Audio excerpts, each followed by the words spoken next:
Over the next few months, we'll have some CEFR experts explaining some of the recent changes, and we are very excited and very lucky to have Brian North to talk to us today. But we'll also have Enrica Picardo, who will be giving a talk soon, and Tim Goodyear. And then we've also asked some of our authors to join in and give you some sessions which will be sort of practical classroom tips. So we've got Carol Reed, who will be presenting in May. We've got Lindsay Warwick and Daniela Clark, all from Macmillan. So I see we've still got people coming in, but I think we should probably get started. So I believe Brian is standing by ready to go. So yes, I want to say a big thank you from Macmillan to Brian. It's really exciting for us to have him here. As you all know, he is one of the architects of the Common European Framework Reference, and has also recently managed the project for the Companion Volume. And Brian is here today to talk to us about what's new and what's important from a teacher's point of view. So Brian, if you're there, would you like to say hello? Hello everybody. What we're going to be looking at is the CEFR Companion Volume, which came out in the autumn and is now available on the Council of Europe website. And the CEFR Companion Volume has new descriptors which have been developed over the last 4 years for certain areas, and it clarifies the model of the CEFR in relation to seeing the learner as a social agent, which I'll explain in a little bit more detail. And in particular, it's developed descriptors for mediation. I'll give you an overview of the project that we did over the last 4 years. So I'm not going to talk about the CEFR levels. There have been no changes to the CEFR levels. If we start off with the CEFR, one of the points about the CEFR which people often overlook is that the CEFR is not primarily about assessment. The title of the CEFR is the Common European Framework of Reference for Languages, Learning, Teaching, Assessment, and in that order. So in fact, it is primarily about learning and teaching. And one of the things that is sometimes not really understood is that it is not primarily about assessment. The CEFR is primarily about curriculum reform. And the same is true with the Companion Volume, where what the Companion Volume has, what it contains, is first of all a text which explains key aspects of the CEFR for teaching and learning, and secondly, updated and new illustrative descriptor scales. So I'm going to actually talk about the descriptor scales, but first I thought, because this is the aspect that is new, but first I thought I would remind everybody what descriptors are actually good for. I mean, well, the main point about descriptors, using can-do descriptors, is that they are a way of doing what is called backward design. That you think about what it is that you want the learners to be able to do. What are the objectives? What is it that you want them to be able to do in the language? And you select descriptors which describe that. And then you work backwards from that in order to decide what you need to teach them. So it's a way of connecting your learning aims to real-world language use, what you want people to be able to do in the real world, and thus give a framework for action-oriented learning. And in addition to that, you can use descriptors. Descriptors bring transparency to what you're doing. You can show people what you're doing. You can show students what the objectives are.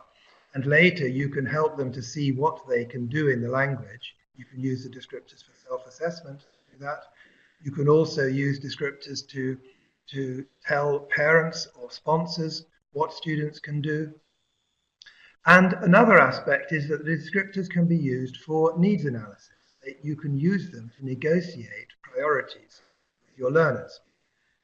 This can be done. You can use a set of descriptors as a menu to discuss with the class what their priorities are.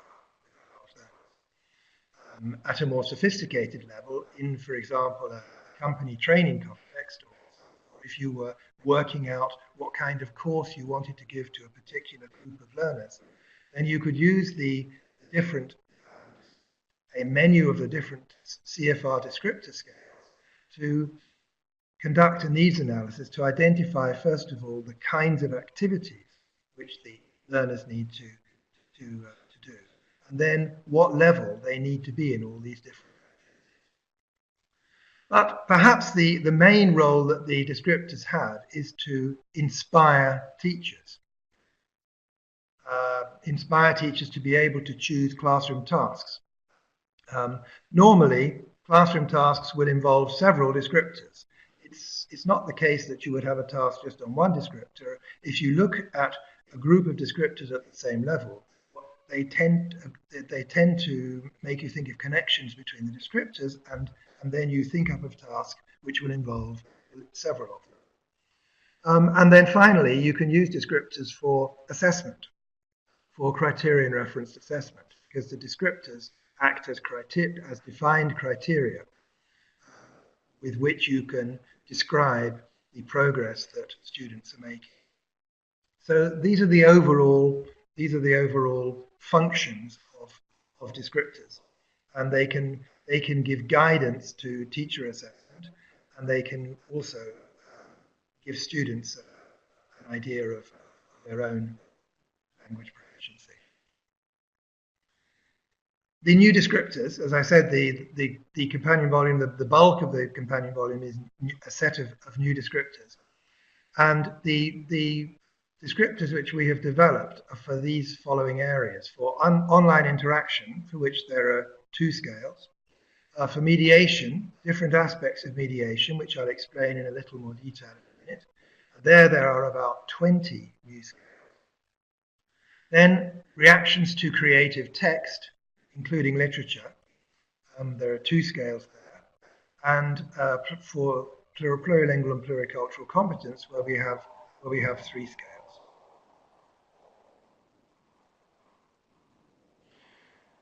In addition to developing new descriptors, we also updated the existing CFR descriptors.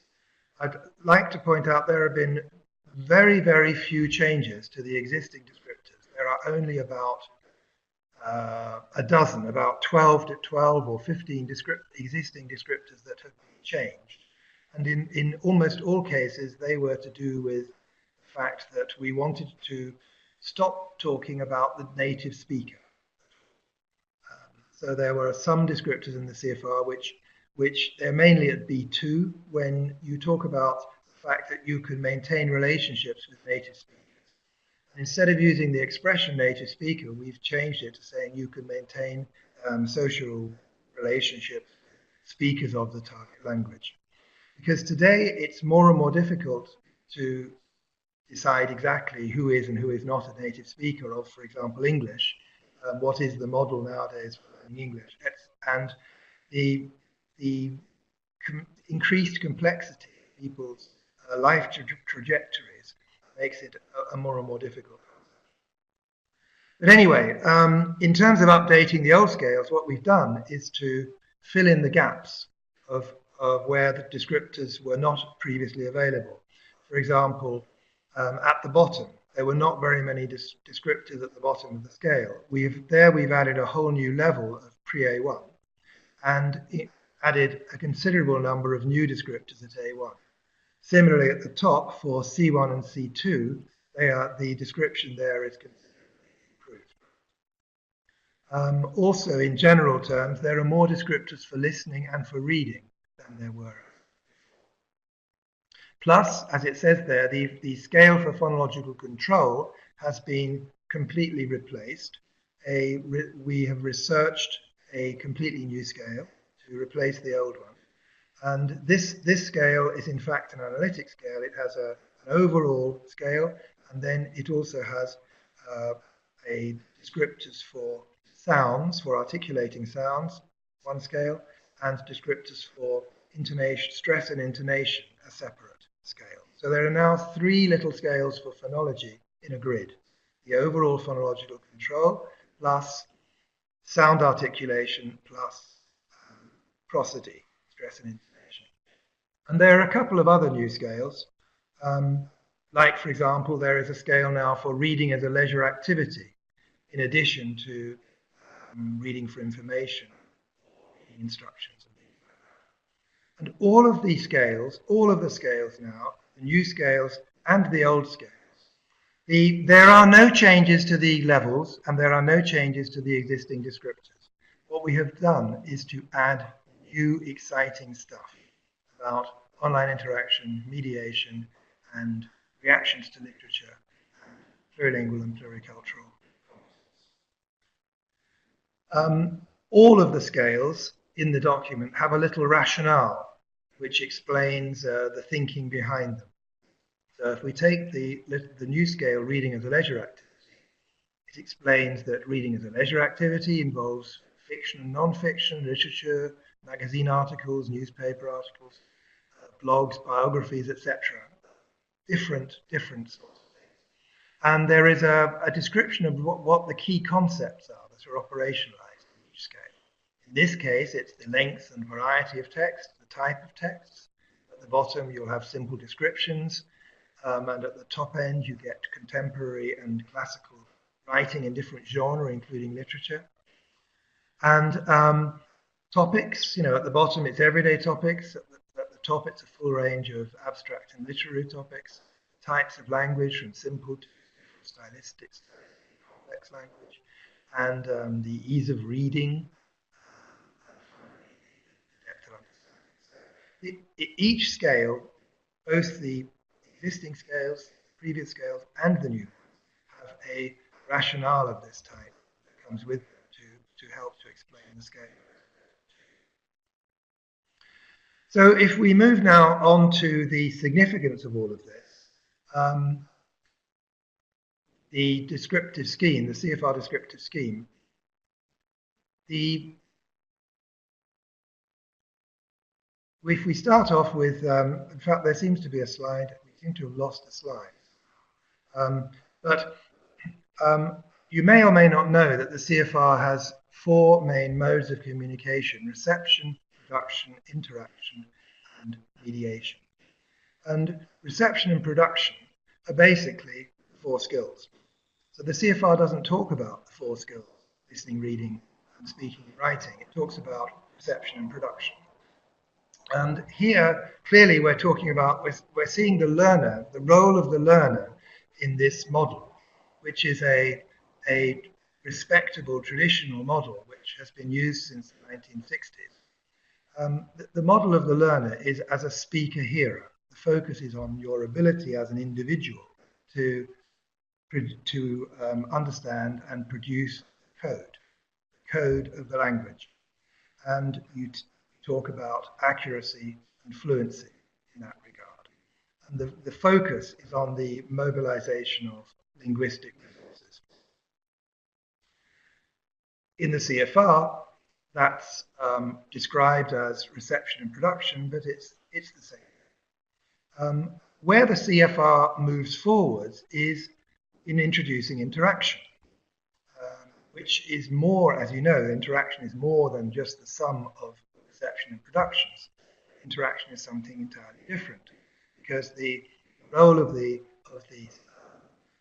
user-learner here is as a participant in the interaction. So they are actually taking part. And the focus is on the negotiation of meaning. So you're getting onto the same wavelength as the other person in order to get your message across. the CFR also introduces mediation. And this is a step further. And in mediation, the role of the learner is not as a participant, but as a social agent, somebody who has agency, someone who is acting in the language. And the focus is on the co-construction of meaning, which can take various forms. And here we're talking about learner as a social agent, mobilizing their general as well as their linguistic competences. So their general competences will be their knowledge of the world, their socio-cultural competences, intercultural competences, emotional competences. The CFR has a whole chapter on competences, and only half of it is about language competences. The other section, section 5.1, is about general competences. And these are the kind of skills, whereas in the 60s, we focused on the learner as an individual mobilizing their linguistic resources in order to either understand the code of the language or to produce the code of the language. Nowadays, we are more interested. Of course, that is still important. That is the basis of everything. But we have moved on to what are sometimes described as 21st century skills, where we're talking about interaction, negotiation of meaning, co-construction of meaning. There, people are mobilizing all of their competences, mobilizing general and plurilinguistic and pluricultural. So it is a far more sophisticated model than the old 4 skills model, because one is talking of learning both using the language and learning the language as being a social process, something which happens in a social context. This is very related to various theories of language learning, well, in various theories of learning at all. Sociocultural theory coming from Vygotsky, and concepts of collaborative learning and communities of practice, and the idea of situated cognition, that you learn things through action, you learn things through doing them. So the idea is that you learn a language by using the language, not just by learning it as a code. So what does this mean then if we're thinking of the user learner as a social agent, which was an expression introduced in the CFR back in 2000? Well, seeing the learners as social agents implies some of these following things. First of all, it implies involving them fully in the learning process. That means telling them, as a minimum, telling them what's happening, and involving them in the sense of discussing with them what their priorities are and what they would like to do, and giving them the opportunity to act in the language in the classroom. So recognizing that collaborating with other learners is a way of learning, recognizing the interaction between the social and the individual in the process of learning. Because in sociocultural theory, you learn through the social interaction. All learning takes place in a social context, and it is afterwards that you internalize it and make it individual. It also obviously means extensive use of the target language in the classroom. This was one of the, if the learner is a language user and a social agent, then they're obviously using the language in the classroom, and they should be able to exercise their agency by accessing all of their linguistic resources. And the CFR philosophy is that there is no hard and fast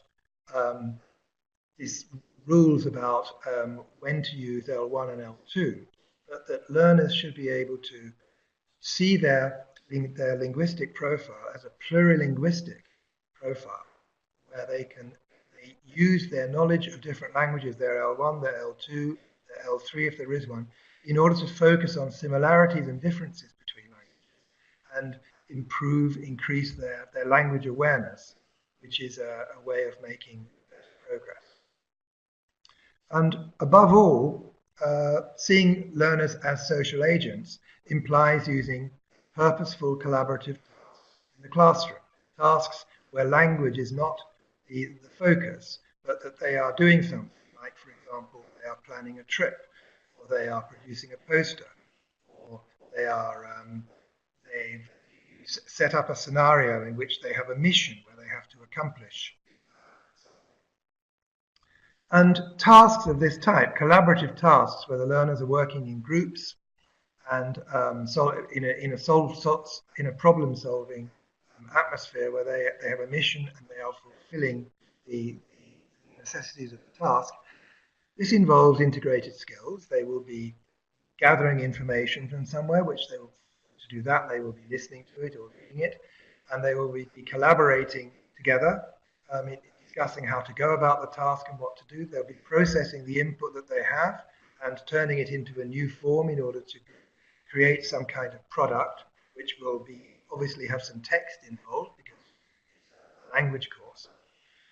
And in the process of all of that, they will be needing to explain input to each that they have got from perhaps an internet research to each other, or in the product which they produce at the end, explain it to other people. And during the process of working on the task, a very important aspect of collaborative learning is helping the progress of the group, inviting other people in to the discussion, linking what you say to what the people before you said, etc., and also helping to solve little problems and disagreements which occur during the work. And this is mediation. Those points there are more or less a simple definition of what mediation is. And mediation, developing scales for mediation, was the main focus of the project, which took place between 2013 and 2017 to produce the companion volume. And we ended up producing descriptors for 3 different types of mediation. So we've got videos, we have descriptor scales for 3 different types of mediation. I mean, mediation means a lot of things in different contexts. The word is used in a lot of different ways. But there are fundamentally 3 different applications of mediation. The first one is in terms of facilitating communication, managing tensions, creating a safe space for people to be able to communicate or to learn. It's part of the job of every teacher to mediate an atmosphere in their class. And in that process, you have to deal with tensions and resolve any difficulties which occur. So this is the first focus of mediation. In German, that is actually what the word mediation means. That's the only meaning main meaning that they have. However, there is a completely separate meaning of the word mediation, and that is to do with the acquisition of knowledge. It's used in dialectic philosophy, so it actually comes from Hegel, and then the social aspect is added to by Vygotsky. And it's to do with the way in which you mediate the process of acquiring knowledge is a process of mediation. You mediate, you use language as a tool that you use in order to mediate new knowledge to yourself or to other people. And there's a second aspect to that as well, is that in order to be able to do that, then you need to be able to manage relationships with people. Halliday makes a fundamental distinction between this type of cognitive mediation, which he calls the ideational function of language, and divides into transactional and logical. There's a distinction between this cognitive or ideational aspect on the one hand and the relational aspect on the other, in terms of managing relationships. And in order to mediate concepts, in order to get other people to understand concepts, you need a little bit of the the managing the relationships involved, as well as in order to create the conditions for the acquisition of knowledge. And this aspect of mediation is very relevant for teachers. And then finally, there is mediation in a sense which a lot of people in the language teaching understand it, which is mediating text. And this tends to involve reformulating, transcoding, alternating between languages, translanguaging, code switching, switching from oral to written, taking information which is presented in one genre and transferring it into another genre, or combining text and other modes of communication. Or, for example, you have information which is in the form of a graph, you explain it in words. So that's lots of different ways of mediating text. And just to go over the different scales which exist now in the companion volume, under mediating communication, there are 3 scales. First of all, the idea of facilitating pluricultural space, creating a sort of safe third space in which people can learn how to negotiate in between spaces between different cultures. This is very relevant in a multicultural situation. Secondly, acting as an intermediary, as a kind of informal interpreter, as a linguistic and cultural intermediary between people who do not share a common language. And finally, facilitating communication in difficult situations.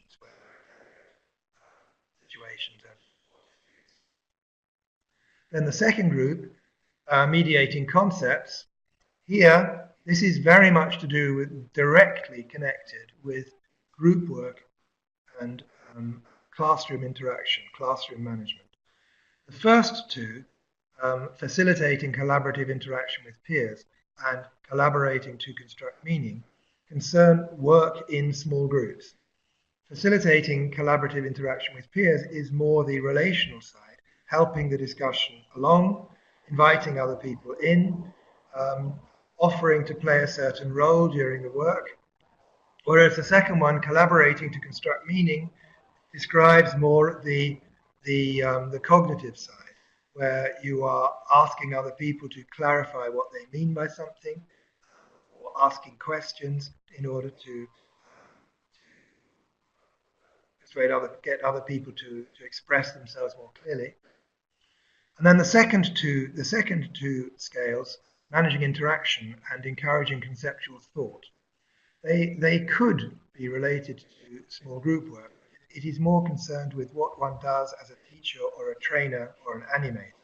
On the one hand, the relational aspect is managing the interaction, getting people on task, ensuring that they've got the right stuff, forming groups or putting them back into plenary, etc. And on the other hand, encouraging conceptual thought is what's called the encouragement of dialogic thinking. In American English, you talk about probing. You ask a question and then you ask another follow-up question, another follow-up question, in order to get people just to think something through logically. These descriptors here are very relevant to the idea of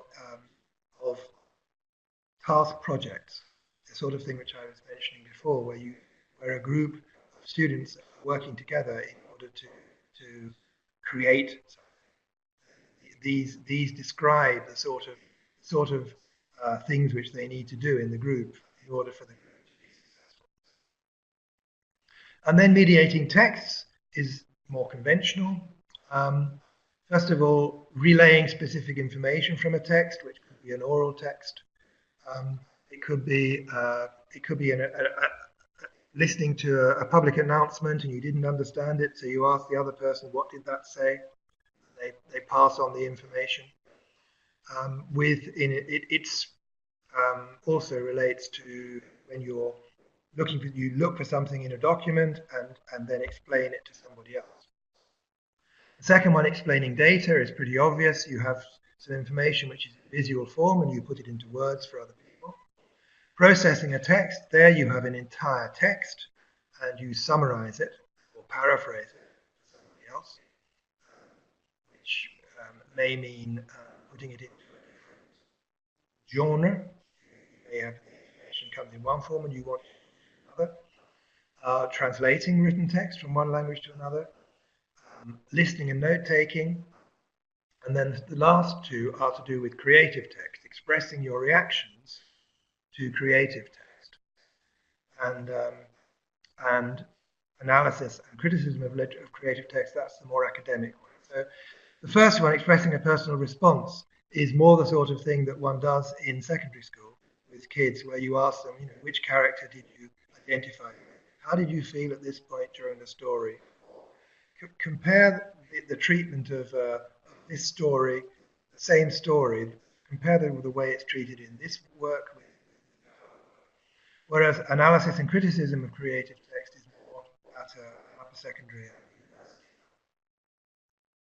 So the point really about these things is that they can be all in the same language or they can be across languages. But we'll come back to that in a minute. But in relation particularly to the text, we've also created descriptors for mediating strategies. If you want somebody to understand something, then it's a good idea to link to things with previous knowledge, to link to things that they already know. Or if what you're explaining is rather complicated, it's a good idea to break it down into smaller pieces and put it back together. And, of course, to adapt your language to the person that you're talking to. The last two there, amplifying a dense text and streamlining a text, are things that you do in order to improve the quality of a text. So amplifying a dense text, sometimes text is just difficult to understand because there's too much information in a small space. So what you do is expand it, you put examples, repetitions, illustrations. It's the sort of thing that you do as a teacher if you take a text and turn it into streamlining a text is the opposite. Streamlining a text is when when a text is going all over the place and it's difficult to actually follow it. And so you cut out all of the unnecessary information and parentheses and bring it back into a more linear form. All of those things we were talking about can either be across languages, varieties and registers, or within. Apart from the mediation scales, there are also some other scales on online interaction, as I mentioned. One is online conversation and discussion, or on the interpersonal side. The other one is goal-oriented online transactions and collaboration. That's more to do with booking stuff online or ordering things or at the higher levels collaborating in project work. And then there are three scales for plurilingual and pluricultural. Building on plurilingual competence, building on pluricultural competence, and also plurilingual comprehension. And here I've put some descriptors for B1, some examples of descriptors for mediating concepts in collaborative group work.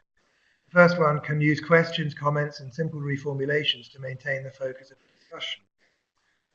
Can ask questions to invite people to clarify their reasoning.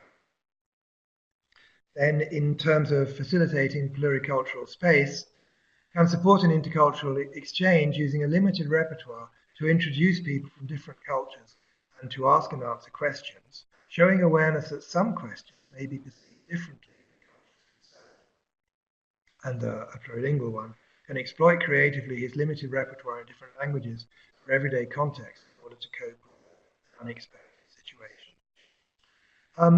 All of these new scales come with examples. So what you're seeing now is some examples, what it says is domain examples, level A1 for a descriptor in online conversation and discussion.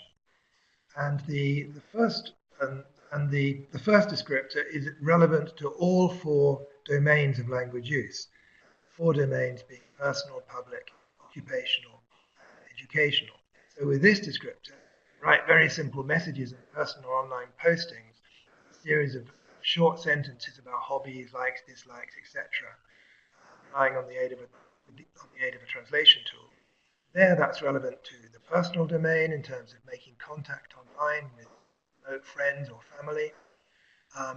It's relevant in the public domain in terms of public postings for a festival or event or website. And in the occupational domain, you could be a contributor to a simple departmental social feed. And in the educational domain, it could be a question and answer session in a school. So, in other words, for every descriptor, there are examples of an application in the personal, public, occupational, educational domain. The second descriptor there is only relevant to the personal and educational. So finally, a quick word about the project that produced all of this. It was a 4-year project with 3 main phases. The first phase was development, and that there we analysed all the basis of existing literature and resources that exist out there. What you do when you start doing something like this is get your hands on everything that's relevant. And then there was a process of collation and formulation and classification and iterative process of editing with feedback from external experts, which went on over a period of about a year in iterative cycles of review, reformulation, and elaboration. And then when we thought that we were at the point where we had some good descriptors, we moved to qualitative validation. And this was done through a whole series of face-to-face workshops, which took place in 140 institutions in about 30 different countries. And there were people worked in pairs, and there were a total of 450 pairs.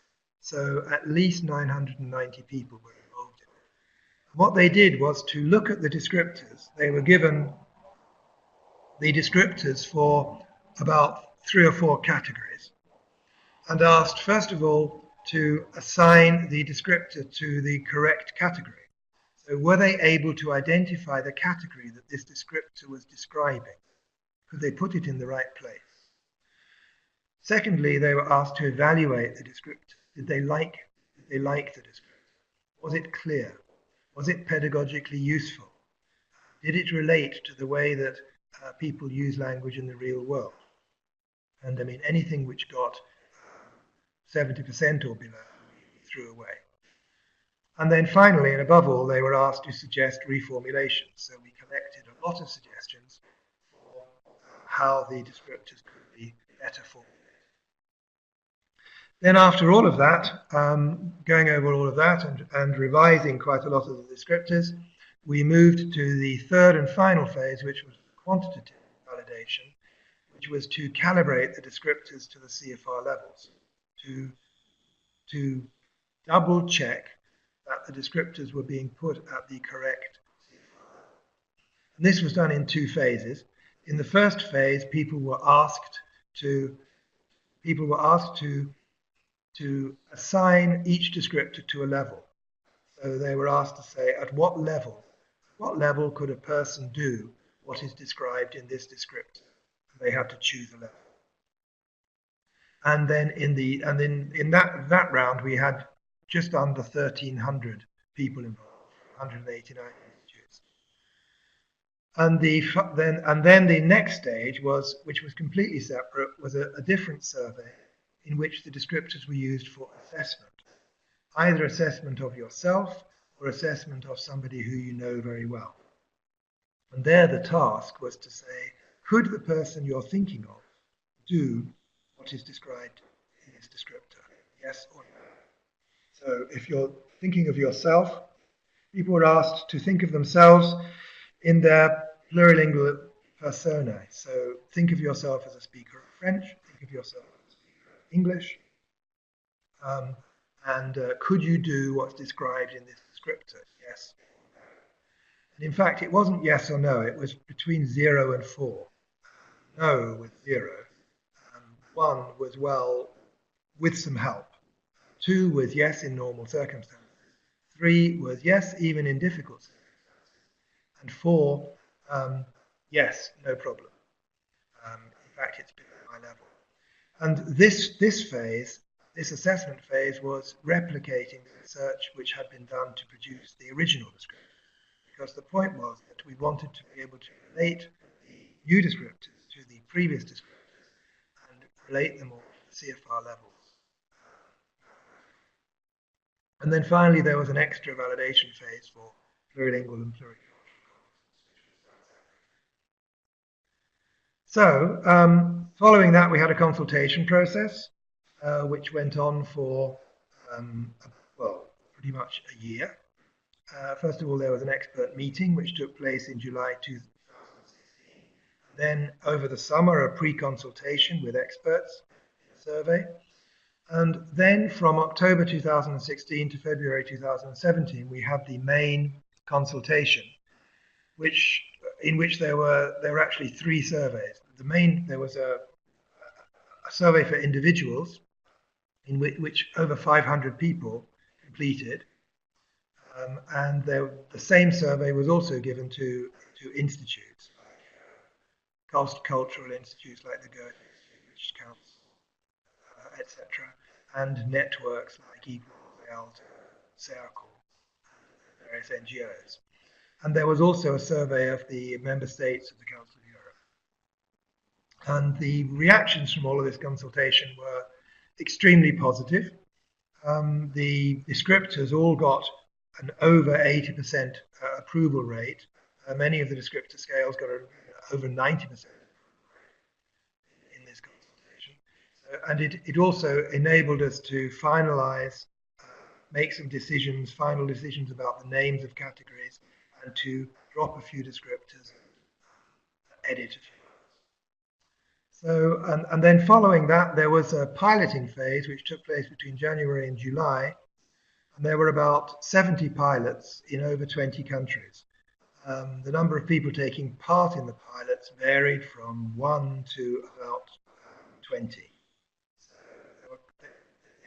they were piloted in quite a large number of contexts. Comments during the piloting. One person said, "I think the new proposed scales will be very helpful to define curriculum aims for level A1."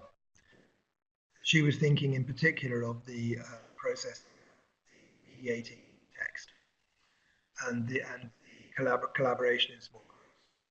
Another comment was that the students were made more aware of how language can be used to collaborate, take turns, build a conversation, and work towards a goal. The descriptors helped to draw attention to the end results and the objectives that speakers were trying to achieve. She went on, "We saw how the participants moved from needing to clarify and confirm mutual understanding, which is more interaction, to interacting more effortlessly by building upon each other's ideas, constructively." And then one person said the following, which is very interesting. "For me as a teacher, with the help of the descriptors, you are more aware of the question of what do I want my students to be able to do? The teaching objective can be defined much better and more clearly.